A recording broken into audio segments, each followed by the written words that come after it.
तो ethics and human interface ये section है सिलेबस में, आप देख सकते हो। अगर आपके पास सिलेबस नहीं तो एक सिलेबस की कॉपी रखिएगा आपके पास, लगा तो आप स्टिक कर सकते हो अपने सामने, क्योंकि हम 2 से 3 महीने तो इसके रिगार्डिंग में पूरा एथिक्स ही पढ़ने वाले। तो ठीक है, तो essence, determinants and consequences of ethics in human actions. तो ह्यूमन एक्शंस में इसका एसेंस क्या है, इसके डिटर्मिनेंट्स क्या है, कॉन्सिक्वेंसेस क्या है।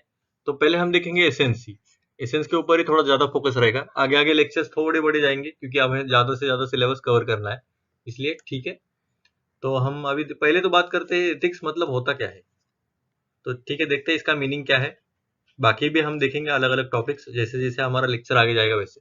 और एक इम्पोर्टेंट बात कहना चाहूंगा मैं, जैसे अभी इसके तो मैं पीडीएफ बनाने वाला नहीं हूँ, ठीक है, क्योंकि आपको पूरा हैंड रिटन नोट्स ही बनाने हैं। हैंड रिटन क्यों मैं सजेस्ट करूंगा, क्योंकि आपको मेंस में लिखना है, ना कि टिक मार्क करना है।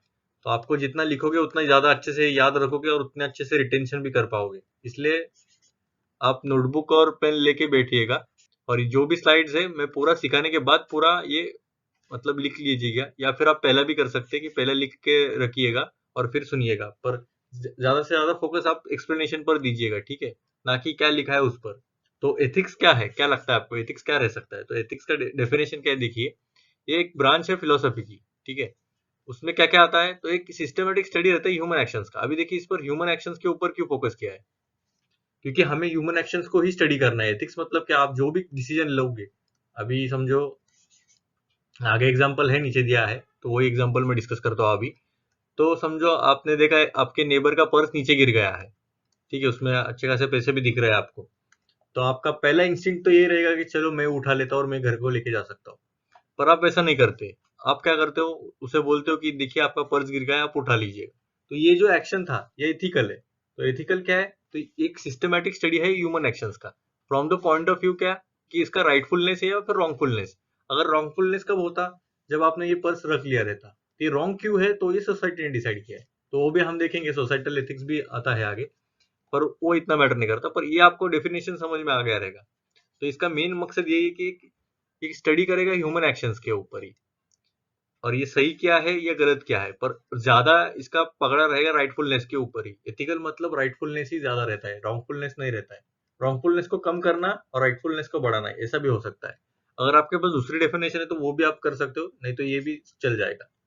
तो इसका थोड़ा सा हिस्ट्री, एथिक्स मतलब कहाँ से डिराइव हुआ है, तो एक ग्रीक वर्ड है, लैटिन नहीं है, ग्रीक वर्ड है, जो कि इथोस, मतलब इथोस का मतलब क्या है, तो कस्टम या फिर ह्यूमन कैरेक्टर। आपका ह्यूमन कैरेक्टर कैसा है, तो वो डिफाइन करता है एथिक्स। और इसे मॉरल फिलोसफी भी कहा जाता है, क्योंकि ये कंसर्न किससे है, तो definition of right conduct and good life. तो मॉरल फिलोसफी के ऊपर भी ये बेस्ड है, क्योंकि आपकी जो भी लाइफ रहेगी और जो कंडक्ट रहेगा आपका राइट कंडक्ट रहेगा, और गुड लाइफ ही आप जियोगे। राइट कंडक्ट रहा तो आपकी अच्छी लाइफ ही होगी, ठीक है। और एग्जाम्पल तो मैंने डिस्कस किया है। और एक बात, एग्जाम्पल्स मैंने ग्रीन हाईलाइट किया है, एक ग्रीन पेन से हाईलाइट किया है पूरा। और कुछ कुछ ज्यादा जो इंपॉर्टेंट है वो भी हाईलाइट किया है अलग अलग, जैसे येलो से, या फिर डार्क भी किया है। तो वो भी, उसको भी आप अंडरलाइन कीजिएगा जैसा आपको इंपॉर्टेंट लगता है वैसा। तो ठीक है, हमने बताया कि ये तो है ह्यूमन एक्शंस का स्टडी है, सिस्टमेटिक स्टडी है। तो इसका सोर्स क्या है, ये कहाँ से आते हैं, कहाँ से आते हैं ये लोग, ठीक है। सोर्स कहाँ से आता है एथिक्स का, तो कहाँ से आ सकता है, आपको क्या लगता है, आपकी जो भी एक्शंस लेते हो आप, तो उसका सोर्स क्या रह सकता है। एक तो आपकी फैमिली रह सकती है, आपके जो भी बोलते हैं नाम में संस्कार, आपके अच्छे संस्कार है, तो संस्कार क्या है, वो ही है, एथिक्स ही है आपकी। फिर सोसाइटी है, रिलीजन आ गया, देखेंगे हम आगे, देखते हैं इसके सोर्स क्या है, अभी हम देखते हैं। तो सोर्सेस क्या है एथिक्स के, तो family, society, religion, legal, history, science, ठीक है, इतने सारे तो सोर्सेस ही है। और भी है बहुत सारे, वो भी हम देखेंगे आगे के स्लाइड्स में। पर फिलहाल के लिए इतना। तो अगर कोई भी क्वेश्चन आता है कि सोर्सेज क्या है एथिक्स के, तो आपको लिखने आना चाहिए बस, ठीक है। फैमिली कैसे, तो फैमिली और किनशिप रिलेशन जो भी हमारे एक शेप करता है अपने इंडिविजुअल को। और आपको पता है, जैसे ही बच्चा छोटा रहता है उसके ऊपर जो भी संस्कार होते हैं वो वैसा ही बड़ा होते जाएगा। अगर उसके ऊपर थोड़े से भी गलत संस्कार हो गए, जैसे कि एक स्टोरी है आई गेस, तो एक जेल में एक कैदी था, तो उसने कुछ तो एक बड़ा मर्डर किया था। और वो बोलता है कि मुझे बस अपनी माँ को बुलाना है, और माँ को बुला के वो थोड़ा सा डांटता है माँ को कि मुझे पहले क्यों नहीं रोका जब मैंने एक पेंसिल चुराई थी बाजू वाले के घर से। तो ये पेंसिल का बाद में मर्डर कब हो गया, मतलब बढ़ते बढ़ते ही गया। तो इसकी वजह से जो बचपन में जितना कैरेक्टर डेवलप होगा, तो वही आगे जाके चल आगे जाके ये बड़ा होते जाएगा।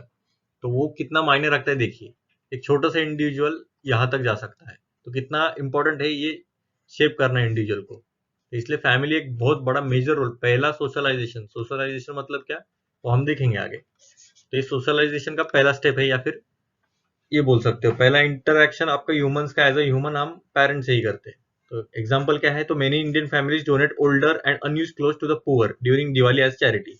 देखिए आपने अभी दिवाली आ गई है, अभी आने वाली है, तो अब बहुत सारे फैमिली जो है, इंडियन फैमिली, जो भी पुराने कपड़े होते हैं या फिर अनयूज्ड क्लोथ्स होते हैं, तो पुअर फैमिलीज को हम डोनेट करते हैं दिवाली के दौरान ही। तो इसे चैरिटी, ये अच्छा एग्जाम्पल है पॉजिटिव। और एक देखिए, अभी कौन सा भी हम कंसेप्ट देखेंगे ना, अभी समझो फैमिली के रिगार्डिंग, तो इसके बारे में सब अच्छा अच्छा ही बोलेंगे हम। तो नेगेटिव भी देखना है, हमें दोनों साइड देखना है। और जब लिखते वक्त भी हम दोनों साइड लिख सकते हैं, ऐसा कुछ प्रॉब्लम नहीं है। इधर ही डिफरेंस आता है प्लस एक एक मार्क का हर एक क्वेश्चन में। अगर आपने काउंटर साइड भी लिख लिया ना, भले पूछा ना हो, एक लाइन भी लिख लिया ना काउंटर साइड, तो उसे भी पता चल जाता है कि इसका एक डाइवर्स पर्सपेक्टिव है क्वेश्चन के रिगार्डिंग।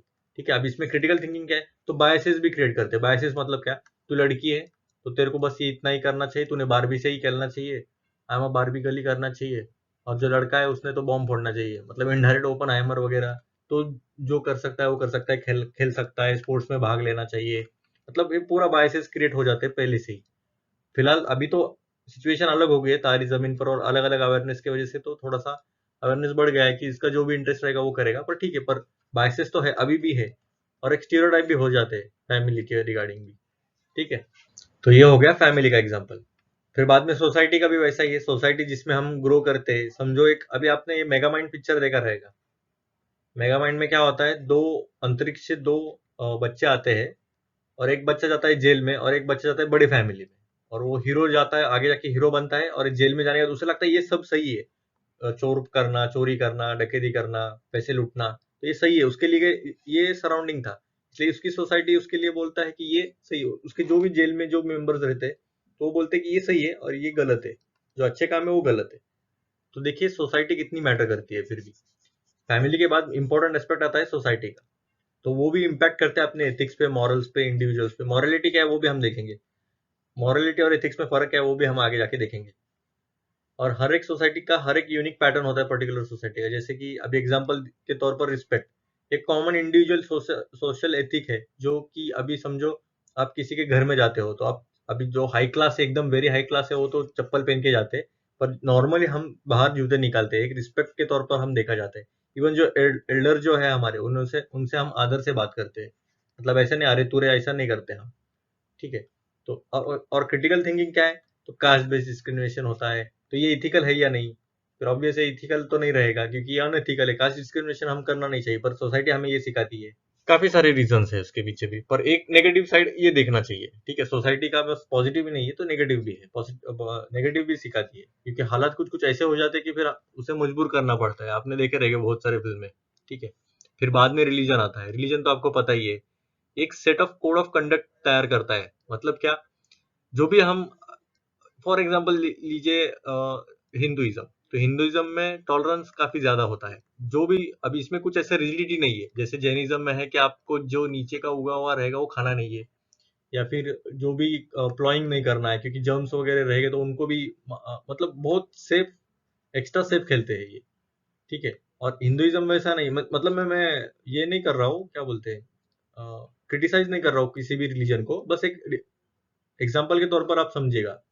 फटक से मतलब हेट कमेंट्स मत कीजिएगा। ठीक है, तो ये जब हम प्रैक्टिस करते हैं तो पूरा रिलीजियस ही करते हैं। अभी देखिए आपको कुछ भी गलत करना रहेगा तो आपको भगवान देख रहा है, ऐसा हम मानते हैं, तो आप ज्यादा से ज्यादा आप अच्छा रहने की कोशिश करते हैं। पर इसके नेगेटिव साइड्स भी आपको पता ही है। जैसे अभी एग्जाम्पल के तौर पर अच्छी साइड क्या है, तो कंपैशन। रुकिए एक मिनट, मैं रब कर देता हूँ। कंपैशन इन बुद्धिज्म, देखिए कंपैशन मतलब क्या है, आपको ये तो लगा ही है, सिंपैथी तो लगा ही है कि उसको बहुत उसको बहुत बुरा लगा रहेगा, पर उसको आप ज्यादा से ज्यादा आप कोशिश करोगे कि उसकी मदद करने की, कि ये जो बुरा लगा है उसे कम कैसे किया जाए, तो उसे कहते हैं कंपैशन। वो आगे हम देखेंगे हर एक वैल्यूज कितने हैं, कौन से और उसके एग्जांपल्स क्या है। तो कंपैशन इन बुद्धिज्म एक एग्जांपल है अच्छा। अभी नेगेटिव क्या है, तो संथारा इन जैनिज्म और ट्रिपल तलाक इन इस्लाम इथिकल है या नहीं। देखिए ट्रिपल तलाक आपको पता रहेगा कि 3 बार तलाक बोलने से डायरेक्ट डिवोर्स हो जाता है, तो ये तो गलत था। ऑब्वियस सी बात है। तो ये रिलीजन भी काफी नेगेटिव भी बताता है। ठीक है, और संतारा मुझे कमेंट सेक्शन में बता दीजिएगा कि संतारा इन जैनिज्म क्यों गलत है। ठीक है, आई गेस ये सुसाइड टाइप ही रहता है, मतलब एक स्टेज के बाद जो भी जैन जो पीपल रहते हैं, एक स्टेज के बाद वो खाना पीना सब छोड़ देते हैं और एक्सट्रीमनेस पूरा पूरा अर्पण कर देते हैं अपने आप को। I guess, I am not sure, आप मुझे कमेंट सेक्शन में बता दीजिएगा। बाद में आता है लीगल। लीगल तो आपको पता ही है कि लीगल जो भी रैशनल टेक्स्ट है, जैसे कि जुडिशियल कॉवेनेंट्स हो गए या फिर लॉ हो गए, कॉन्स्टिट्यूशन हो गया, तो उससे भी हमें सोर्स मिलता है कि हमें लीगली कैसे फॉलो करना चाहिए या फिर एथिकली कैसे फॉलो करना चाहिए। जैसे कि एग्जांपल के तौर पर एनवायरमेंटल एथिक्स, जो कि हमारे इंडियन कॉन्स्टिट्यूशन में किस में इंस्ट्राइंड है, तो आर्टिकल 48 है। देखिए, एथिक्स का पेपर मतलब बस एथिकल और ये सब ऐसा बातें की जरूरत नहीं है। एक आधा पॉइंट आपने अगर ये भी लिख दिया कि लीगल साइड में क्या है, हिस्टोरिकल क्या है, मतलब थोड़ा सा डाइवर्स किया आपने आंसर्स को, और उसके साथ साथ एग्जाम्पल भी दिया। देखिए, मैं स्टार्टिंग में तो सब एग्जाम्पल दे दूंगा, पर बाद में मैं आपको हिंट दे दूंगा कि कैसे आपको एग्जाम्पल्स कोट करना है इसके अंडर, वो आगे हम देखेंगे। ठीक है, 48 अभी देखते हैं हम कि एनवायरमेंटल एथिक्स इंडियन कॉन्स्टिट्यूशन में कहाँ इंस्ट्राइंड है। तो इसमें क्या बताया गया कि to protect and improve the environment and to safeguard the forest and wildlife of the country. तो ये बताया कि हमारे जो फॉरेस्ट और वाइल्ड लाइफ है उसे हमें बचाना चाहिए। तो ये हमारे एनवायरमेंटल एथिक्स में बताया गया। अभी एनवायरमेंटल एथिक्स मतलब क्या, वो भी हम देखेंगे आगे जाके। पर इसमें क्रिटिकल थिंकिंग क्या है, तो होमोसेक्सुअलिटी अभी भी, मतलब पहले तो था अनइथिकल, मतलब ये गलत माना जाता था, अननेचुरल है इसलिए बोला जाता था। तो अभी तो किया है, सुप्रीम कोर्ट ने पूरा अलाउ किया है, ठीक है, एलजीबीटीक्यू के लिए। तो इसके ऊपर भी अभी काफी ज्यादा डिस्कशन हो रहा है कि मतलब क्या क्या आना चाहिए क्या नहीं। तो ठीक है, वो अलग बात है, पर पहले तो ये गलत था। इसके बदले आप दूसरा भी एग्जाम्पल लिख सकते हो, ऐसा नहीं कि ये लीगल के बहुत सारे एग्जाम्पल्स आपको आ जाएंगे। ठीक है, अभी हिस्टोरिकल पर्सपेक्टिव से, हिस्टोरिकल में क्या क्या आता है, क्या लगता है आपको हिस्टोरिकल में क्या होना चाहिए, एक अच्छी बात और एक बुरी बात, एथिकली हमें क्या क्या अच्छा लग सकता है। तो देखिए, एग्जाम्पल के तौर पर हमने देखा जाए तो हॉनेस्टी, हॉनेस्टी किस में आती है ज्यादातर, तो Gandhian insistence on honesty and emphasis on truthfulness. मतलब गांधी जी का ये मानना था कि आपको हॉनेस्टी रहना चाहिए और ट्रूथफुल रहना चाहिए, आप किसी से झूठ मत कहिएगा। तो हिस्टोरिकल पर्सपेक्टिव से मेजर मेजर इवेंट्स और जो मेजर मेजर पर्सनलिटीज है, तो उनका जो भी वैल्यूज सिस्टम था, तो उसे हम इम्बाइब कर सकते हैं अपने अंदर। और देखिए, आपका जब ये कोर्स हो जाएगा ना, तो आपको समझ में आ जाएगा, काफी ज्यादा हद तक आप एथिकली फॉलो करोगे। ठीक है, आगे हम देखेंगे क्यों करना है, क्या है, क्यों इंपॉर्टेंट है ये। और बाद में और एक एग्जांपल देने का कहा जाए तो सिंप्लिसिटी, सिंप्लिसिटी किसमें थी, तो लाल बहादुर शास्त्री आपको पता रहेगा, जो पुराने हमारे प्राइम मिनिस्टर थे। तो उन्होंने, अपने पास कोई भी प्रॉपर्टी नहीं थी उनके नाम पर जब वो चल बसे। तो उनके पास बस एक कार थी, जो कि वो भी उन्होंने बैंक लोन से लिया था। मतलब एक प्राइम मिनिस्टर के पास, मतलब अच्छा खासा पेमेंट भी होता है, वैसे कुछ प्रॉब्लम नहीं होना चाहिए, पर फिर भी उन्होंने बैंक लोन से एक कार ली थी, और वो भी किया था। और एक इंसिडेंस बताता हूँ इनका। इनका एक बेटा था और उनके पास एक गाड़ी थी, आई गेस ऑफिस की गाड़ी थी। तो वो कौन से तो भी काम में बिजी थे, तो उनके बेटे ने क्या किया, तो वो गए बाहर, ड्राइवर से बोला कि मुझे गाड़ी में बैठना है। ये अच्छी गाड़ी थी शायद, बहुत रॉयल गाड़ी थी तब की। आई डोंट नो कौन सी गाड़ी थी, कार भी मुझे याद नहीं आ रहा। पर ठीक है, उन्होंने बोला कि मुझे एक चक्कर लगा के आना है। तो ठीक है बोले, उन्होंने चक्कर लगा के आ गए, और अंदर जाके फिर वो अपने अपने काम पर चले गए। पर जैसे ये बाहर आए ना, प्रधानमंत्री जी, तो उन्होंने देखा कि, इन्होंने बताया शायद कि आपके बेटे ने एक अच्छा सा राउंड मारा, उनको भी अच्छा लगा। तो उन्होंने बोला जितना भी इन्होंने चलाया ना, उसका मुझे एक रिसिप्ट ला के दो, मैं आपको उतना चेक में या फिर जो भी कैश रहेगी वो मैं दे दूंगा। मतलब आप समझ सकते हो, इतना हॉनेस्ट, मतलब उनको ज्यादा और उन्होंने ये इसका रीजन क्या बताया, तो ये पब्लिक का पैसा है बोला। उन्होंने बोला कि ये पब्लिक का पैसा है, तो ये मैं यूज नहीं कर सकता अपने खुद के बेटे के लिए। तो ये इतना इंपॉर्टेंट था। इंटीग्रिटी और सर्विस कैसे होनी चाहिए, तो ये आप यहाँ से आप सीख सकते हो। इवन जो एडमिनिस्ट्रेशन में आप ऐसा भी समझिएगा, जो भी एग्जामिनर चेक कर रहा है, तो वो आपका एज अ आईएएस ऑफिसर ही चेक करेगा। ठीक है, आप एज अ स्टूडेंट मत लिखिएगा आंसर कि हाँ मुझे ये ऐसा होना चाहिए, सिंपल सिंपल एग्जांपल्स मत दीजिएगा। थोड़ा रिसर्च करके आइएगा, मैं तो अभी स्टार्टिंग में दे दूंगा, पर आपको जितनी यूनिक एग्जांपल्स रहेंगे उतना अच्छा रहता है। अगर मैंने एक एग्जांपल दे दिया, तो वो आप सारा वही लिखोगे, आप ज्यादा एफर्ट नहीं लगाओगे। ठीक है, अब इसका क्रिटिकल साइड क्या रहेगा, तो एक Nehru opting idealist foreign policy. तो आप मुझे बताइएगा, अभी आपने अगर हिस्ट्री पढ़ा रहेगा तो ठीक है, तो जो भी आइडियलिस्टिक फॉरेन पॉलिसी थी हमारी, एथिकल थी क्या नहीं, तो इसलिए हमारा चाइना वॉर हुआ क्या नहीं, वो भी आप मुझे बता दीजिएगा। ठीक है, फिर बाद में आता है कंसाइंस। और भी ऐसा कुछ जरूरी नहीं कि यही है, अभी हिटलर का भी एग्जाम्पल ले सकते हो। अगर थोड़ा भी इधर उधर हो गया, तो आप, इसने तो सीधा जिनोसाइड ही किया था, तो ये भी लिख सकते हो क्रिटिकल थिंकिंग में। बाद में आता है कंसाइंस। कंसाइंस मतलब क्या, आपके अंदर की आत्मा, आपके अंदर की आत्मा बता देती है कि आपको क्या करना चाहिए और क्या नहीं। और ये लास्ट में ऑप्शन आता है, जैसे कि आप इतना सब देखा आपने, इसमें से कुछ भी रास्ता नहीं निकल रहा तो सीधा इस पर आ जाते हैं हम, क्या भी बताओ बॉय, मेरा अंदर आत्मा क्या बोल रही है। ठीक है, फिर बाद में वो सब एक्चुअल डिसीजन मेकिंग हो जाता है, एथिकल है या नहीं वो बात का बात है, पर तभी के लिए यही है। पर फिर भी इसे अगर हमें अच्छा सा शेप देना है तो एक एग्जाम्पल बहुत सही है। और एक बात, गांधी जी तालिस्मान ये काफी सही उन्होंने कहा है कि आपको अगर डिसीजन लेने में काफी दिक्कत आती रहेगी तो आप ये सोचिए, एकदम गरीब से गरीब एक आदमी है, बूढ़ा आदमी या फिर बहुत पुअर है वो, और उसका चेहरा देखिए। अगर मैं इस चेहरे पर हंसी ला सकता हूँ या फिर उसे कुछ बेनिफिट होता है मेरे एक्शन से, तो मैं ये एक्शन लेना चाहिए या नहीं वो डिसाइड करेगा। तो ये काफी हद तक अपने केस स्टडीज वगैरह में भी यूज कर सकते हो, इवन जो आंसर्स रहते हैं उसमें भी यूज कर सकते हो।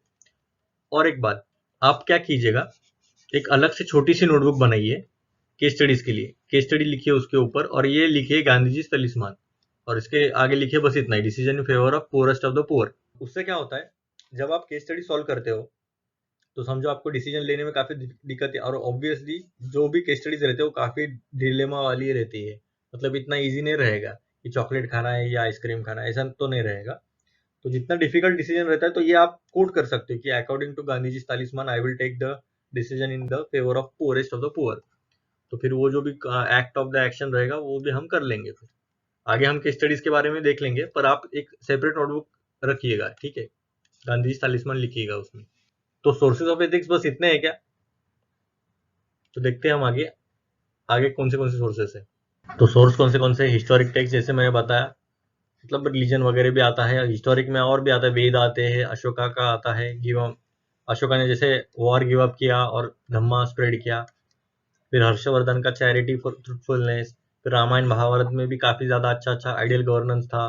बैड इंटेंशंस का कॉन्सिक्वेंस क्या है, मतलब कितना भी बुराई कितनी भी बड़ी हो, अच्छे उससे एक कदम आगे रहती है या फिर दो कदम आगे रहती है, जो भी आपको लिखना है। निष्काम कर्म, जो कि भगवत गीता में लिखा है कि आपको कर्म करते रहना चाहिए, फल की अपेक्षा ना करे, और ये इसमें बहुत ज्यादा लागू होता है यूपीएससी में। तो भले आपने 2 से 3 अटेम्प्ट में आपका प्रीलिम ही नहीं निकला हो, फिर भी आपको एक कॉन्फिडेंस रहता है, भले आप 10-15 मार्क्स से रह रहे हो तो आप खुद को अपना पुश करना चाहिए, और ये भी नहीं देखना चाहिए कि मैं पास हो रहा है या नहीं, बस आपका 100% दे दीजिएगा, आप पास हो जाओगे, मेरी गारंटी है उसकी। जितना आप एक्सपेक्टेशन कम करने लगते हो ना, उतनी चीजें आपके फेवर में आ जाती है, ये मेरा एक्सपीरियंस कहता है। ठीक है, फिर गांधी जी के एथिक्स के बारे में तो पूरा एक ऐसे भी हो जाएगा, ये non violence, self sustenance, Swaraj, Satyagraha, courage of conviction, sustainable development, constitution, constitution में क्या है, liberty, equality, fraternity, secularism, justice, फिर बुद्धिस्ट एथिक्स, ये आप सब पढ़ लीजिएगा, ये मतलब सेल्फ एक्सप्लेनेटरी। और देखिए कुछ कुछ कोड्स भी रहेंगे, जैसे मैंने स्टार्टिंग के लेक्चर में बताया था कि कोड्स भी अच्छे अच्छे हम कर सकते हैं, जैसे कि अगर किसी कंक्लूड करना है या फिर इंट्रो भी करना है। A man without ethics is a wild beast लूज्ड upon this world, मतलब एक खुला डेंजरस प्राणी बन जाता है अगर उसके पास एथिक्स नहीं रहा। ये अल्बर्ट कैमस का है। ठीक है, in just about every area of society there is nothing more than important than ethics. ठीक है, किसी भी सोसाइटी के एरिया में अगर देखा जाए तो एथिक्स से इंपॉर्टेंट कोई चीज नहीं है, क्योंकि अगर एथिकली वो रॉन्ग रहा, अभी साइंटिस्ट है समझो, बहुत बड़ा साइंटिस्ट है एकदम, नोबेल वगैरह जीता है, पर उसका काम यही कर रहा है कि लोगों को कैसे मारे, तो क्या फायदा क्या है इतना साइंटिस्ट बनने का। तो यही इनका इंपॉर्टेंस है। अभी ये एग्जांपल ऐसा आ सकता है, देखिए अब इसको जस्टिफाई कैसे करेंगे वो भी हम आगे देखेंगे। अभी स्टेटमेंट ऐसे कोर्ट वाले भी आते हैं क्वेश्चन, तो उसे भी हम कैसे खोलना चाहिए वो भी हम देखेंगे आगे जाके। ठीक है, अभी बात आती है, अभी देखा हमने सोर्स क्या है एथिक्स के, तो अभी हम देखते हैं एसेंस क्या है एथिक्स का। तो एसेंस क्या है, तो ये हम पढ़ते हैं अभी। जो स्कोप है एथिक्स का वो बस इंक्लूड करता है जो भी हम एक्शंस लेते हैं, वॉलेंटरी ह्यूमन एक्शन लेते हैं, तो उसी के ऊपर ही हम उसका एसेंस रहता है या फिर स्कोप रहता है एथिक्स का। मतलब क्या, होशो आवाज में जो भी आपने एक्शन लिया है तो उसे ही स्टडी करना एथिक्स है। तो ये जो है होशो आवाज में एक्शन लेना, उसे ह्यूमन कंडक्ट भी कहा जाता है, जो कि आपने जो भी एक्शन लिया वो पर्सनल रिस्पॉन्सिबिलिटी के हिसाब से लिया, मॉरलिटी के हिसाब से आपने एक्शन लिया है। ठीक है, और एक सेट ऑफ स्टैंडर्ड्स होते हैं ये, जो कि सोसाइटी प्लेस करती है अपने आप पर। और इससे क्या होता है, तो आपका जो बिहेवियर रहता है वो चेंज हो जाता है, जो भी आप चॉइसेस लोगे, एक्शंस लोगे अपने मेंबर्स के रिगार्डिंग या फिर जो भी आपकी सराउंडिंग है उसमें आपका एक्शंस का भी इम्पैक्ट होता है। और मेजरली जो एथिक्स है वो किस पर ज्यादा कंसर्न करता है, जैसे मैंने बताया जो भी राइट है, फेयर है, जस्ट है, गुड है, ना कि वो इस पर नहीं करता कि जो एक्सेप्टेबल है या फिर एक्सपीडियंट है। ठीक है, जो एक्सपेक्ट एक्सेप्टेबल है वो नहीं है, इस पर ज्यादा फोकस रहता है, जो क्या सही है, फेयर है या फिर जस्ट है। और ये काफी ज्यादा मदद करता है एनालाइज और इवेलुएट करने में, जो भी प्रिंसिपल्स हम लेते हैं सोशल कंडक्ट या फिर सोशल ऑर्डर से। इवन ये इंक्लूड करता है स्टडी ऑफ यूनिवर्सल वैल्यूज, जैसे कि इक्वालिटी रहनी चाहिए सभी मेन और वुमेन में, फिर ह्यूमन और natural rights, obedience to the law, concern for health and safety, और एग्जाम एसेट्रा एसेट्रा। तो ये एसेंस था, मतलब इसका इन शॉर्ट थोड़ा सा इंपॉर्टेंस बताया गया है और इसका क्या क्या एसेंस है, ठीक है। पर अभी देखिए, आपको पता है एथिक्स होता क्या है, पर एथिक्स क्या नहीं होता वो भी जानना इंपॉर्टेंट है, ठीक है। तो वो हम देखते हैं कि एथिक्स क्या नहीं है। अभी एथिक्स को समझने के लिए, जैसे मैंने बताया कि एथिक्स क्या है वो तो हमने देख लिया, पर उसके इससे भी ज्यादा इंपॉर्टेंट है एथिक्स क्या नहीं है। तो एथिक्स मॉरलिटी नहीं है। तो मॉरलिटी मतलब क्या, जो भी पर्सनल आप जो भी डिसीजंस लेते हो वो हो गया आपके मॉरल्स, ठीक है। पर्सनल गेन के लिए या फिर पर्सनल जो भी आपका एक्शंस रहेंगे, तो आप खुद रिस्पॉन्सिबल हो, तो वो हो गया मॉरल्स आपके। पर एथिक्स सिर्फ मॉरलिटी है क्या, तो नहीं। एथिक्स काफी बड़ा टर्म है, वो जनरली सोसाइटल लेवल पर या फिर उसका इम्पैक्ट जो रहता है वो काफी बड़ा रहता है। तो उसका थ्योरी ऑफ राइट एक्शन क्या है, वो ग्रेटर गुड के लिए देखता है, और मॉरल्स जो है वो प्रैक्टिस किया जाता है, बस इंडिकेट देयर प्रैक्टिस, ठीक है। फिर एथिक्स जो है वो लिमिटेड नहीं है स्पेसिफिक एक्ट्स और डिफाइंड मॉरल कोड्स के लिए। मतलब एक एक्ट आपने किया तो वो उसे एथिक्स कहा जाएगा क्या, या फिर आप एक मॉरल कोड है तो उसे आप फॉलो कर रहे हो तो वो होगा क्या, नहीं। इसमें जो एथिक्स है वो काफी बड़ा टर्म है और काफी ज्यादा इनकम्पास होता है, जैसे कि मॉरल आइडिया, बिहेवियर कैसा है, पर्सन की फिलोसफी क्या है लाइफ के रिगार्डिंग, मतलब बहुत सारे एस्पेक्ट्स आते हैं इसमें। और मॉरलिटी मेजरली कन्फाइंड रहती है पर्सनल स्पेस के रिगार्डिंग। मतलब एक आदमी मॉरल हो सकता है पर जरूरी नहीं कि वो एथिकल हो। आगे हम आएंगे दोनों का डिफरेंस, पर फिलहाल के लिए इतना समझ में आ गया रहेगा आपको। फिर एथिक्स रिलीजन है क्या, तो नहीं। रिलीजन एक इंडिविजुअलिस्टिक नेचर रहता है, मतलब इंसान के ऊपर रहता है। और एथिक्स जो है वो अप्लाई सभी के ऊपर होता है, respect of the religion no one follows and even those who do not follow any religion, मतलब अथिस्ट। मतलब ऐसा नहीं कि जो फॉलो नहीं कर रहे उन पर नहीं लागू होगा, ये सब पर लागू होता है, यूनिवर्सल रहता है ये, ठीक है। और एथिक्स लॉ है क्या, तो लॉ भी नहीं है। लॉ में कैसा है, एक पर्सन अगर गिल्टी हो गया, जब गिल्टी कब होता है, जब उसने लॉ तोड़ा रहता है, या फिर दूसरों के जो राइट्स होते हैं वो तोड़े रहते हैं। पर ऐसा नहीं रहता है एथिक्स में। कैसा रहता है, अगर आपने कोई गलती की तो आपको गिल्ट महसूस होगा, तो वो जो गिल्ट रहता है वो ही एथिक्स है आपका। तो इसमें जरूरी नहीं कि आपको पनिशमेंट होगी या फिर कुछ अलग होगा, पर जो आपका गिल्ट रहेगा वो ही एथिक्स रहता है, वो इंपॉर्टेंट है, ठीक है। फिर इंट्यूटिव है क्या या फीलिंग बेस्ड है क्या अपना एथिक्स, तो नहीं। एथिक्स उतना नहीं है सिंपल कि बाबा थोड़ा सा फील हुआ कुछ गलत है और सही है और उसके रिगार्डिंग हमें कैसा लग रहा है, तो ऐसा भी नहीं है। बस सही गलत में फर्क करना एथिक्स नहीं है, इन शॉर्ट ऐसा कहना है। अभी देखिए इंट्यूशन, इंट्यूशन मतलब क्या, एक सिचुएशन आ गई कि आपको समझ में नहीं आ रहा क्या करना है, फिर आपका एक इंट्यूशन कहता है कि भाई ये तो सही करना चाहिए, पर आपको बहुत सारे एथिकल डिलेमास आते हैं, तो आपको प्रिवेंट करते हैं राइट एक्शन लेने में, और उसके डर से आप वो एक्शन नहीं लेते और दूसरा एक्शन ले लेते हो। आपको काफी सारे एग्जांपल्स मैं बता दूंगा आगे जाके, पर आपको समझ में आना चाहिए कि इंट्यूटिव फीलिंग के इस पर नहीं रहता है। मतलब इन शॉर्ट इतना जब मैंने रामायण बताया, एथिक्स जो है वो एक सिस्टम है मॉरल प्रिंसिपल्स का, जो डिटरमाइन करता है जो जो भी लोग हैं वो डिसीजंस लेने चाहिए अच्छे, और उनकी अच्छी लाइफ जिंदगी जीनी चाहिए उन्होंने, बस। एथिक्स का एक छोटा ये डेफिनेशन भी बोल सकते हैं, या फिर ये पूरा कंक्लूजन, इसका ये पूरा सार इसमें है, ठीक है। तो अभी हम देखते हैं इंपॉर्टेंस क्या है एथिक्स का अपने लाइफ में, या फिर जो भी है इंपॉर्टेंस क्या रहना चाहिए इसका, हम क्यों पढ़े एथिक्स, क्यों पढ़े हम।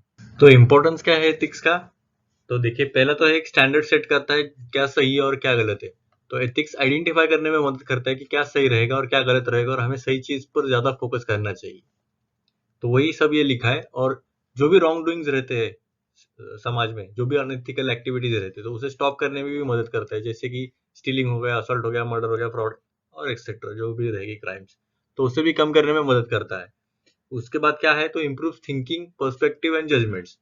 अभी देखिए हमारा एक थोड़ा सा नैरो पर्सपेक्टिव रहता है कि हमने जो भी बातें पढ़ी रहेगी, जो भी एक दो इंसान बताते हैं कि बाबा ये ऐसा हुआ, ये वैसा हुआ, पर जो एथिक्स होता है वो ज्यादा वाइडर पर्सपेक्टिव में सोचने पर मजबूर कर देता है हमें, कि अगर इसने एक्शन किया तो क्यों किया, इस पर कुछ अलग सिचुएशन थी क्या, उसका क्या पीछे का बैकग्राउंड था, तो वो उसके इवेल्युएट करता है उसके एक्शंस को, और उसमें ये काफी हेल्पफुल रहता है। और क्या सही करना चाहिए इस इंसान ने, तो वो उसे भी ये प्रेफर करता है। तो ये बात होगी सेकंड इम्पोर्टेंस की। फिर जो एक्शन रहेंगे ये डिटरमाइन करता है हमारा एक्शन और इनएक्शन, किस कौन सी सिचुएशन में हमें एक्शन लेना चाहिए या फिर नहीं लेना चाहिए, वो भी डिटरमाइन करता है एथिक्स। अगर एथिक्स नहीं होता तो हमारे जो भी एक्शंस रहते तो वो एक रैंडम और एमलेस रहते, तो उसे कुछ मकसद के बगैर ही हम एक्शन लेते रहते तो हम कहीं पर नहीं जाते। तो जो एथिकल स्टैंडर्ड्स है वो हेल्प करते हैं हमें ऑर्गेनाइज करने में हमारे गोल्स जो भी एक्शंस रहेंगे, और एक गुड और वर्चुअस लाइफ की तरह, और एक लार्जर गुड के लिए भी इम्पोर्टेंट है, सोसाइटी के लिए भी। तो भी एक्शन और इनएक्शन का भी इम्पोर्टेंस है। फिर ethics is the basis of healthy and peaceful society, वही बात हो गई। एक पीसफुल सोसाइटी के लिए हमें ये पूरा एक गाइड करता है, तो एक ह्यूमन गुड के लिए काम कराने के लिए मदद करता है। कुछ रूल्स और रेगुलेशन बेस्ड मॉरल प्रिंसिपल्स भी बना देते हैं ये। और बीइंग एथिकल एक पर्सन को खुद को एडमायर करने आता है और उसे रूल्स फॉलो करने अच्छे से आते हैं, तो भी वो अच्छा आदमी हो सकता है आगे जाके। जैसे कि एक एग्जाम्पल के तौर पर देखा जाए तो एपीजे अब्दुल कलाम, उनके जो भी मॉरल प्रिंसिपल्स है, जो भी है वैल्यूज है, तो आप देख सकते हो उनके कोई भी वैल्यू उठा लीजिएगा, वो काफी ग्रेट आदमी है, और उसकी वजह से काफी ज्यादा स्टेबिलिटी आती है सोसाइटी में और नेशन भी ग्रो हो जाता है। तो ये सोसाइटी बेटर प्लेस के लिए अच्छी बात है। और देखते हैं हम इम्पोर्टेंस का क्या है। तो solving moral dilemma, solving moral dilemma मतलब क्या? डिलेमा मतलब क्या? कंफ्यूजन। कंफ्यूजन ही कंफ्यूजन है, सॉल्यूशन का कुछ पता नहीं, ठीक है। तो दो सिचुएशन ऐसे आ जाते हैं कि एक सिचुएशन में ऐसे होते हो कि आपको डिसीजन लेना थोड़ा डिफिकल्ट हो जाता है, ये लूँ या ये लूँ, या फिर दोनों में क्या फायदे नुकसान है, वो सब करने में भी मदद कर देता है। तो इसे सॉल्व करने में भी इजीली आपको मदद हो जाएगी। जो गलत रहेगा वो हम इसे नहीं करेंगे। तो मेनी मॉरल इश्यूज जैसे कि अबॉर्शन सही है गलत है, तो करना चाहिए तो कब करना चाहिए, यूथनेशिया, मतलब जो भी अगर कोई पेशेंट है हॉस्पिटल में और उसे काफी ज्यादा दर्द हो रहा है, उस पर कोई इलाज भी नहीं है और उस पर ज्यादा खर्चा भी हो रहा है, खर्चे का छोड़िए, उसे काफी ज्यादा पेन हो रहा है, तो उसे मारना सही रहेगा क्या? नहीं, अगर मारना है तो उसके ऊपर क्या रहना चाहिए? तो उसमें भी दो क्राइटेरिया रहता है, एक एक्टिव होता है और एक पैसिव होता है। पैसिव यूथनेशिया और एक्टिव यूथनेशिया क्या है वो हम करंट अफेयर्स के लेक्चर में देखेंगे। पर यूथनेशिया के इसमें भी इथिकल डिलेमा सॉल्व करने में मदद करता है, ठीक है। बाद में एड इन एक्सरसाइजिंग डिस्क्रिशन।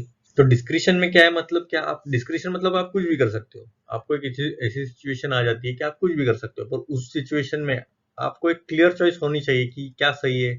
और तब सोशल जो नॉर्म्स रहते हैं या फिर जो भी लॉ रहता है, तब वो हर लॉ थोड़ी सोल्यूशन प्रोवाइड करेगा आपको। तो कभी ना कभी आपके जो स्किल्स रहेंगे या फिर जो भी रियल सिचुएशन आएगी, तो उसमें आपको मॉरली साउंड डिसीजन लेना चाहिए, तो वो उसमें मदद करता है। प्राइवेट और पब्लिक लाइफ है हमारी, उसे भी गाइड करता है। जैसे कि जो एथिक्स है वो इंटीग्रल रहता है, जैसे कि दोनों प्राइवेट और पब्लिक लाइफ में भी, दोनों में मदद करता है।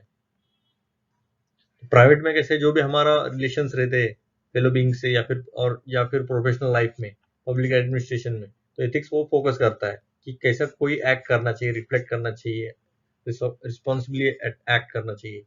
तो ठीक है, understanding of ethics is a way to self realization. अभी सेल्फ रियलाइजेशन काफी इंपॉर्टेंट रहता है। देखिए, आपको खुद को भी पता नहीं आप क्या कर रहे हो, गलत या सही, तो वो काफी ज्यादा नुकसानदेह हो सकता है आपको, अगर बाद में आपको काफी ज्यादा पछतावा होगा। और जनरली एवरी इंडिविजुअल जो रहता है कभी भी अच्छा करने के लिए ही कोशिश करता है। Being ethical moral helps person to attend what is best for him. जो भी बेस्ट रहेगा वो ही खुद के लिए करना पड़ेगा। तो इन शॉर्ट अगर देखा जाए तो ये जो एथिक्स रहता है वो हम कैसे लाइफ जिए, तो वो, और जीने का मतलब बस खाना पीना सोना नहीं है, उसे हम एनरिच कैसे करें, और जो अच्छी बात है वो हम ज्यादा से ज्यादा लोगों तक कैसे पहुंचाए, तो वो भी एथिक्स इन अ वे काम करता है। अभी देखिए, ये आंसर हो गया, समझो आपको बताया कि इंपॉर्टेंस ऑफ एथिक्स लिखिएगा। तो इंपॉर्टेंस ऑफ एथिक्स ऐसा आप लिख सकते हो पॉइंट वाइज एग्जाम्पल के साथ, हर एक पॉइंट के बाद एग्जाम्पल लिख लिया। और एक तरीका होता है कि एथिक्स का अभी इंपॉर्टेंस लिखना है, तो हम कैसे एक अलग अलग लेवल्स पे हम देखेंगे। तो कौन से लेवल से हम आगे देखेंगे अभी। चलिए नेक्स्ट स्लाइड देखते हैं अभी देखिए, अलग अलग लेवल पे रहता है इंपॉर्टेंस। अभी देखिए वही क्वेश्चन है, इंपॉर्टेंस ऑफ एथिक्स तो कैसा रहेगा एट इंडिविजुअल लेवल, फिर आता है ऑर्गेनाइजेशनल लेवल या फिर सोसाइटल लेवल, फिर आता है नेशनल लेवल या इंटरनेशनल लेवल। तो ऐसे आप लेवल्स में डिवाइड कर सकते हो। अभी इंडिविजुअल लेवल पर एथिक्स का क्या इंपॉर्टेंस रहेगा, तो जैसे हमने देखा, एक सेटिस्फाई करता है ह्यूमन ग्रोथ की नीड। और ऐसा भी लिख सकते हो, ये जो मैस्लोज हायरार्की ऑफ नीड्स है, पता नहीं हम प्रोनाउंसिएशन कैसा है, पर ये बताता है। तो सबसे पहले आता है फिजियोलॉजिकल नीड्स, मतलब क्या? खाना पीना, शेल्टर, स्लीप, क्लोथिंग, रिप्रोडक्शन, ठीक है। फिर बाद में आता है सेफ्टी, आपकी सेफ्टी के किसके regarding, personal security, employment, resources, health, property. उसके बाद आता है love, friendship, intimacy, family, sense of connection. फिर esteem, respect, self esteem, status, recognition, strength, freedom. और बाद में आता है सेल्फ एक्चुअलाइजेशन, मतलब क्या, desire to become the most that one can be, मतलब आप क्या चाहते हो वही बनना, तो वो सेल्फ एक्चुअलाइजेशन होता है। तो जो मैस्लो है वो उन्होंने टॉप की प्रायोरिटी दी है, टॉप की हायरार्की है इसकी, सेल्फ एक्चुअलाइजेशन, तो वो इंपॉर्टेंट है। फिर बाद में आता है हैप्पीनेस, आप खुश रहोगे, अल्टीमेट सेटिस्फेक्शन मिल जाएगा, रिस्पेक्ट मिल जाएगी एक्शंस की, आपको जो भी करोगे, एक इनर हैप्पीनेस बढ़ जाती है आपकी। जैसे कि एग्जांपल के तौर पर helping a blind person in crossing the road give satisfaction, कि मैंने भाई अच्छा एक काम किया है, तो एक हम मुझे खुशी है। और एक यूपीएससी में भी क्वेश्चन आया था व्हाट इज हैप्पीनेस, तो उसके ऊपर भी आप ये सिंपल सा ये भी लिख सकते हो, ये जो भी लिखा है डेफिनेशन और एग्जांपल। इंटीग्रिटी, इंटीग्रिटी मतलब क्या, जो भी आप थॉट कर रहे हो और वही एक्शन में कर रहे हो तो उसे कहते हैं इंटीग्रिटी इन शॉर्ट, मतलब कन्विक्शन रहता है उसके एक्शन और थॉट्स में।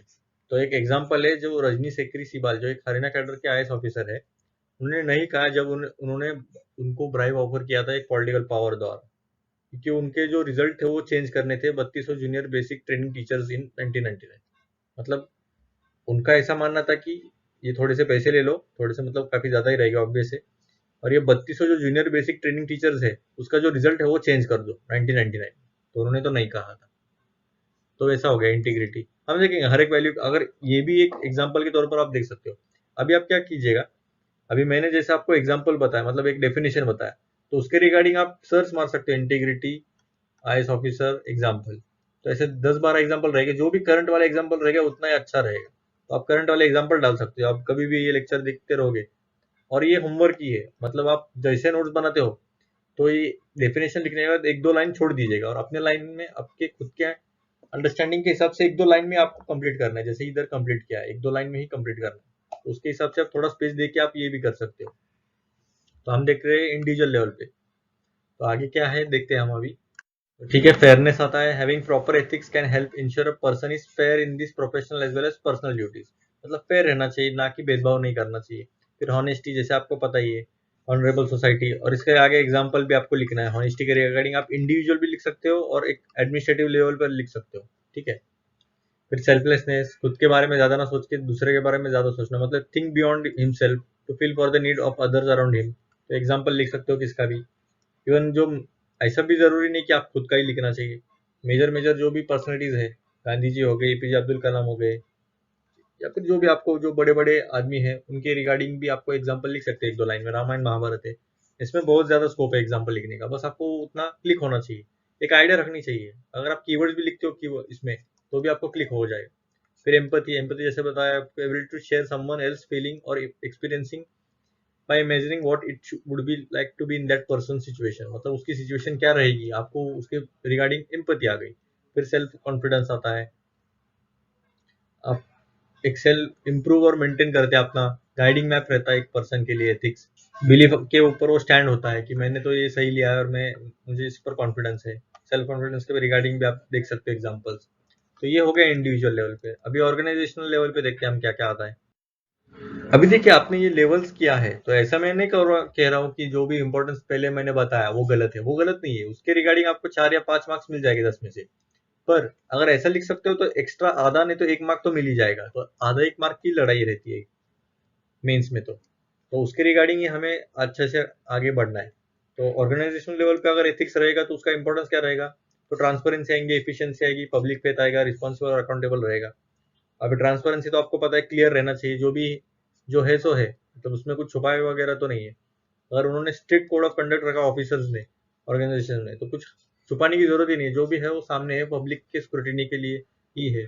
फिर एफिशिएंट हो जाएगा, जैसे हॉनेस्टी और ट्रांसपेरेंसी बढ़ती है, गाइडिंग प्रिंसिपल आ जाता है एथिकल ऑर्गेनाइजेशन में, तो वर्क एफिशिएंसी भी बढ़ जाएगी, मतलब अच्छे से काम हो जाएगा, कम टाइम में ज्यादा काम करोगे। ऐसा भी नहीं कि रेड टेपिज्म एक काफी प्रॉब्लमेटिक था पहले, तो कि फाइलें पड़ी रहती है और उसे एक रेड टेप लगा लिया और बाद में वो सिर्फ दूर खाती रहती है, तो ऐसा भी नहीं है, वर्क एफिशिएंसी बढ़ जाएगी, चीट भी नहीं करेंगे।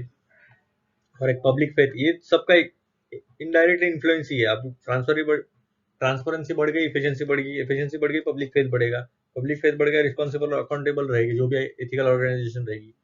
जैसे कि सुरेश प्रभु ने रिजाइन किया था, जो कि एक रेलवे मिनिस्टर थे, तब एक बहुत बड़ा एक्सीडेंट हो गया था। उनको ऐसा लगा कि इनकी गलती है, तो इसे वो एक रिस्पॉन्सिबल मानते हैं ये उनके एक्ट को। तो ऐसे ठीक है। अभी सोसाइटल लेवल पे क्या है हम देखते हैं।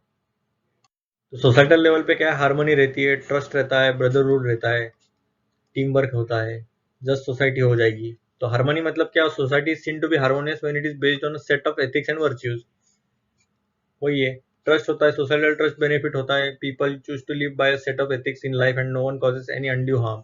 मतलब कोई एक दूसरे को हानि नहीं पहुंचाता, एक मिलजुल के रहते हैं, ट्रस्ट रहता है भाई आप तो कुछ गलत नहीं करोगे। एक ट्रस्ट इंपॉर्टेंट है, उसके आगे आप लिख सकते हो ट्रस्ट के भी एग्जाम्पल, हार्मनी का एग्जाम्पल। मैंने जैसे बताया आपको, हर एक के आगे एग्जाम्पल लिखना है। एक इंडिविजुअल लिख सकते हो, या फिर पर्सनैलिटी बेस्ड लिख सकते हो, या फिर जितना आईएएस के रिगार्डिंग लिखोगे, जो जो भी आईएएस ऑफिसर्स है उसके रिगार्डिंग भी आप लिख सकते हो। फिर ब्रदरहुड, भाईचारा रहेगा, रिस्पेक्ट करेंगे ईच अदर के लिए। फिर टीम वर्क रहेगा, मिलजुल के हम काम करेंगे, ज्यादा कॉन्फ्लिक्ट्स नहीं रहेंगे, म्यूचुअल इश्यूज के ऊपर काम करना इजीली रहेगा। जो भी एक्सटर्नल चैनल्स आते हैं उसे एकजुट होकर फाइट कर सकते हैं, हम टीम वर्क बोलते हैं इसे। जैसे इंडिया टीम में काम करती है तभी इंडिया जीतती है, ऐसा है। फिर एक जस्ट सोसाइटी हो जाएगी, मतलब क्या, एक सेंस ऑफ जस्टिस हो जाएगा कि भाई हमें जस्टिस मिल सकता है। जैसे आप आज के जो कानून है, वैसे वो कोशिश तो कर रहे हैं जितना फास्ट डिलीवरी हो सकता है जस्टिस का, वो तो कर ही रहे। पर एक एथिक्स, एथिकल सोसाइटल लेवल पे ही अगर क्राइम नहीं हो रहा तो कोर्ट जाने की जरूरत ही नहीं पड़ेगी फिर। ऐसा है, जैसे जैसे इसमें बताया, सोसाइटल डिस्क्रिमिनेशन ही एक्सटेंट रहा तो justice, if at all justice prevails, ठीक है। और absence of ethics leads to injustices like untouchability, gender discrimination. तो वो भी प्रॉब्लमेटिक होता है, अगर एथिक्स नहीं रहा तो ये ज्यादा ही बढ़ते जाएगा, दंगे फसाद वगैरह बहुत ज्यादा बढ़ेगा। तो ये था पूरा इंपॉर्टेंस ऑफ एथिक्स, दोनों पर्सपेक्टिव से देखा हम, एक नॉर्मल इससे और एक लेवल ऑफ ऑर्गेनाइजेशन से, मतलब ये अलग अलग लेवल्स पे हमने देखा। अभी हमने देखा कि एथिक्स का इंपॉर्टेंस क्या है। अभी हम देखते हैं अगर एथिक्स ना हो तो क्या प्रॉब्लम है, ठीक है। और अभी मैं ऐसे ही बताऊंगा कि इंडिविजुअल लेवल पे क्या है, वैसा ही सोसाइटल लेवल, ऑर्गेनाइजेशनल लेवल, ठीक है। हम देखते हैं अभी कॉन्सिक्वेंसेस क्या है लॉस ऑफ एथिक्स की। तो इंडिविजुअल लेवल पे क्या है, बायसेस एंड डिस्क्रिमिनेशन। तो जैसे मैंने बताया, एक बायस आ जाएगा भाई, भेदभाव आने के चांसेस ज्यादा है। एक पर्सन डेवलप करेगा अपना बायस, भाई बस ये एक particular religion X Y Z ये गलत ही है, इसके रिगार्डिंग हमें गलत ही पता है, ज्यादा कुछ ये अच्छे रिलीजन नहीं है। या फिर जो भी रहेगा, एक इंसान रहेगा या फिर एक ऑर्गेनाइजेशन रहेगी, कुछ के किसी के भी रिगार्डिंग ये बायसेस क्रिएट कर सकता है। इसके रिगार्डिंग आप एग्जांपल भी लिख सकते हो। फिर मिसफाइनेंस मतलब क्या, एक रॉन्गफुल एक्सरसाइज होती है लॉफुल अथॉरिटी की, which leads to corruption of the power. मतलब क्या है, एक लॉफुल अथॉरिटी है, वो रॉन्गफुल यूज कर रहा है उसके पावर का, मिसफाइनेंस बोलते हैं, मिसफिजन्स, ठीक है। फिर एनवी, एनवी तो पता है जलन टाइप में, longing to possess something awarded to और achieved by another which leads to conflict mentally and in relationship. मतलब एक इन शॉर्ट जलन। एग्जांपल लिख सकते हो आप कि किसी को एक ऑस्कर मिला तो उसके वजह से इससे बुरा लगा और इसे इसने मार दिया, तो ऐसा भी हो सकता है। या फिर ऐसा भी हो सकता है रामायण का, जब राम ने एग्जाइल लिया था तो क्यों लिया था, तो जो राम के जो पिताजी थे, तो उनकी बहुत सा एक रानी ने बताया कि मुझे इनका बैठना थ्रोन पर अच्छा नहीं लगा, तो ये एनवी का ही एग्जाम्पल है, और उनके बेटे को उन्होंने बैठाना चाहते थे, ठीक है। फिर ग्रीड, ग्रीड तो पता ही है आपको, ज्यादा से ज्यादा पावर के लिए, मनी के लिए ग्रीड रहता है, और किसी को हानि पहुंचा के उसे लेना, वसूली टाइप में, तो वो भी गलत है, तो ग्रीड भी बढ़ जाएगी। ग्रीड में आप आईएएस एग्जाम्पल का भी लिख सकते हो। आई गेस एक female IAS officer Bihar cadre की थे, तो उन्होंने 19 करोड़ कुछ तो मनरेगा से कैश में थे उनके पास, तो कैश पूरी घर में मिल गई थी उनकी, मतलब मशीन पूरे गर्म होके ऑलमोस्ट जलने वाले थे, इतने इतना ज्यादा कैश था। 19 करोड़, आपको अंदाजा लग सकता है। तो ग्रिड भी कितना रह सकता है देख सकते हो आप, हायर लेवल पे भी, ऐसा नहीं कि जो बस छोटे लेवल पे ही। फिर एक सोसाइटी लेवल देखते हैं हम अभी। अभी सोसाइटल लेवल पे अगर एथिक्स नहीं रहा तो क्या हो सकता है, तो राइज इन क्राइम रेट्स, जैसे पता है आपको कि क्राइम रेट्स बढ़ सकता है, लाइफ ऑफ अदर्स हो सकते हैं, जैसे कि नाजीज, जैसे आपको हिटलर पता है कि कोई रिस्पेक्ट नहीं था उनके नेशंस के रिगार्डिंग, अदर नेशंस के रिगार्डिंग, इसलिए पूरी तरह वायलेशन देख सकते हो आप ह्यूमन राइट्स का, हाई वॉर क्राइम्स का। फिर कम्युनल कॉन्फ्लिक्ट, हिंदू मुस्लिम जो भी रहेगा, सिख हिंदू कुछ भी रह सकता है, कम्युनल कॉन्फ्लिक्ट बस ये दो नहीं है, बहुत सारे भी है, तो उसमें और तनाव बढ़ सकता है। स्टीरियोटाइप हो सकता है, स्टीरियोटाइप मतलब क्या है, एक फिक्स्ड और ओवर सिंप्लीफाइड इमेज रहती है। मतलब एक ही चीज को, अभी समझो यूपीएससी है, तो यूपीएससी गलत ही करता है, ये एक स्टीरियोटाइप हो गया, क्योंकि ये बस इंजीनियर्स को ही लेता है। तो एक एग्जांपल के तौर पर बता रहा हूँ, ये गलत है, ऐसे कुछ ऐसा कुछ रीजन नहीं है उसके रिगार्डिंग। आप में कैपेबिलिटी है तो आपको यूपीएससी सिलेक्ट करेगी, बस इतना ही बात बता सकता हूँ मैं। तो एक पर्सन के रिगार्डिंग या फिर एक ग्रुप के रिगार्डिंग आपको एक ओवर सिंप्लीफाइड या सिंपल एक फिक्स्ड इमेज बन जाती है कि भाई ये तो गलत ही है। जैसे कि एक रेस, नेशनलिटी, सेक्सुअल ओरिएंटेशन के रिगार्डिंग, मतलब लड़की है तो मतलब ये अबला ही रहेगी, अबला ही नारी रहेगी, तो ये एक स्टीरियोटाइप हो गया, तो ये भी बढ़ जाते हैं। मॉरल करप्शन हो जाता है, तो गुड मॉरल वैल्यूज नहीं रख सकते। मतलब क्या, ये करप्शन तो गलत है, पता है हमें, पर इसे चलता है एटीट्यूड जैसा हो सकता है। मतलब ये तो इम्पोर्टेंट ही है, ऐसा एक मान के चल रहे हैं कि गुड मॉरल वैल्यू कम रखते हैं फिर, तो उससे करप्शन लेवल बहुत ज्यादा बढ़ जाएगा। ये होगा सोसाइटी लेवल पर। ऑर्गेनाइजेशनल लेवल पर क्या है, ऑर्गेनाइजेशन लेवल पर क्या रहता है, इसरो वगैरह, इसरो भी छोड़ दिए, दूसरा भी बड़े बड़े ऑर्गेनाइजेशन रहते हैं, उसके रिगार्डिंग आप सोच सकते हैं। एथिक्स नहीं रहा तो क्या होगा, करप्शन होगा, क्रिमिनलाइजेशन होगा। मतलब क्या, क्रिमिनलाइजेशन और पॉलिटिक्स एक एग्जांपल देख सकते हो। जैसे कि पॉलिटिक्स में काफी ज्यादा हद तक आई गेस ऑलमोस्ट 50% से ज्यादा एमपीज तो करप्ट बोल रहा हूँ, क्रिमिनल ही है। उन पर छोटे ना छोटे कोई ना कोई तो केसेस चलते ही रहते हैं। या फिर फाइनेंशियल फ्रॉड्स आपने देखे रहेंगे, काफी ज्यादा बढ़ जाते हैं। फिर वायलेशन ऑफ पब्लिक ट्रस्ट, कोई भी एग्जांपल लिख सकते हो आप, आपको पता है मैं क्या कह रहा हूँ, ठीक है। करप्शन का भी अभी देखिए, ऑर्गेनाइजेशन के अंदर ही ये सब होने लग गया, करप्शन हो गया, क्रिमिनलाइजेशन हो गया, तो पब्लिक का ट्रस्ट कैसे रहेगा, तो वो भी खत्म हो जाएगा, और इसके बगैर तो खत्म ही हो जाएगा। और ठीक है, बस इतने ही लेवल्स है क्या, ऑर्गेनाइजेशन, सोसाइटी और इंडिविजुअल, तो नहीं। आगे अभी हम देखते हैं अलग अलग कौन से लेवल्स है। तो ये पूरा समराइज क्या है, individual level, social level, organization level, political level, international, bioethical और एनवायरमेंटल। तो ये तीन तो आपने देख लिया, इसका और एडिशन के तौर पर मैंने इससे ज्यादा लिखा है। फिर पॉलिटिकल लेवल पे क्या है, हंग पार्लियामेंट है, करप्शन है, क्रिमिनलाइजेशन, पॉलिटिक्स, कोलिशन गवर्नमेंट है। इंटरनेशनल क्या, ट्रस्ट डिफिसिट होगा, फ्रिक्शन हो गया, डिस्प्यूट हो गया, अनहेल्दी कंपटीशन हो गया, वॉर्स भी हो सकते हैं इंटरनेशनल लेवल पे। फिर बायोएथिकल लेवल पे abortion, animal rights, cloning, artificial intelligence, GM और एआई पर तो ज्यादा ही क्वेश्चन आने के चांसेस है, क्योंकि एआई काफी ज्यादा चर्चे में चैट जीपीटी की वजह से। तो फिर एनवायरमेंटल लेवल पे क्या सकता है, तो आपको पता ही है, फ्लोरा फाउना, मतलब क्या, प्लांट्स और एनिमल्स का लॉस हो सकता है, अनसस्टेनेबल डेवलपमेंट हो सकती है, पोल्यूशन, पॉल्यूटर शेल पे प्रिंसिपल इज डिमिनिशिंग। मतलब क्या, पॉल्यूशन जो कर रहा है वही भर रहा नहीं पैसे, तो उसके ऊपर तो ऐसा हो गया कि भाई मैं तो पॉल्यूशन करते जाऊंगा, आप कौन हो रोकने वाले। अगर पॉल्यूशन वाले नहीं पे करने चालू कर दिया तो ज्यादा से ज्यादा पॉल्यूशन नहीं करेगा, पर ये डिमिनिशन हो रहा है, मतलब कम हो रहा है। पॉल्यूशन लेवल तो पता है, सीबीडीआर भी डिसरिगार्ड किया जा रहा है, कॉमन बट डिफरेंशिएटेड रिस्पॉन्सिबिलिटी। अगर आपने एनवायरमेंट पढ़ा रहेगा तो आपको पता है। तो अगर आपको वीडियो ये अच्छा लग रहेगा तो लाइक करिएगा और शेयर भी करिएगा, ठीक है। तो लाइक, शेयर और सब्सक्राइब कीजिएगा, और ऐसे वीडियोस के लिए बेल आइकन पर क्लिक कीजिएगा, मतलब जो भी मेरे नए वीडियोस आएंगे वो आपको नोटिफाई होते रहेंगे। Thank you.